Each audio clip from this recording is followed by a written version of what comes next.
آج ماحولیات کا عالمی دن منایا جا رہا ہے اور بریتھ پاکستان ڈان میڈیا گروپ کے تحت بریتھ پاکستان کے ذریعے نہ صرف ہم آگہی پیدا کرتے ہیں بلکہ ایسے بہت سارے ہم نے کانفرنسز منعقد کی ہیں جس کا مقصد یہی ہے کہ نہ صرف لوگوں تک آگہی پہنچائی جائے بلکہ پالیسی میکرز میں جہاں پر پالیسیز میں تبدیلی لانی ہے اس کے حوالے سے بھی ڈیلیبریٹ کیا جا سکے۔ اس حوالے سے آج بات کرتے ہیں، ہمارے ساتھ ان فوکس ہیں ڈاکٹر زینب نعیم،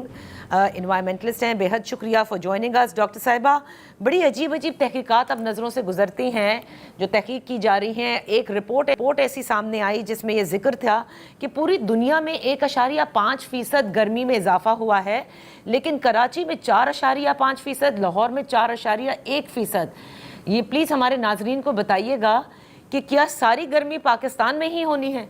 اور یہ ایسا کیوں ہوا ہے؟ جی بالکل، اور اسی رپورٹ میں یہ بھی بتایا گیا ہے کہ یہ پچھلے چند سالوں میں ہی یہ ٹیمپریچر جو ہے ایک دم سے اوپر گیا ہے، اور یہ اس وجہ سے ہوا ہے کہ جب آپ جنگلات شہروں میں سے کاٹ دیتے ہیں اور گرین بفر زونز ختم کرنا شروع کر دیتے ہیں، کانکریٹ کا جنگل جب زیادہ ہوتا ہے تو اربن ہیٹ آئی لینڈ ایفیکٹ اس کو کہتے ہیں، جس کا مطلب یہ ہے کہ جب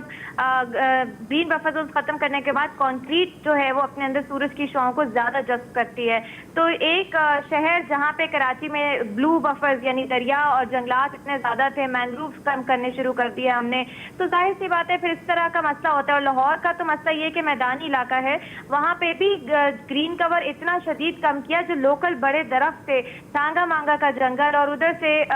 کنال روڈ کے پاس سے درخت کاٹ دینا، تو یہ سارا جو ہے یہ اس میں کنٹریبیوٹ کرتا ہے۔ پھر گاڑیوں کا دھواں، اور لاہور تو ویسے ہی سر فہرست آتا ہے اب ایئر پولوشن میں بھی، تو یہ سارا لوکل کلائمیٹ مس گورننس کی وجہ سے ہوتا ہے۔ گلوبلی تو ہو ہی رہا ہے لیکن ہمارے اپنے کرتوت بھی اس میں کنٹریبیوٹ کر رہا ہے۔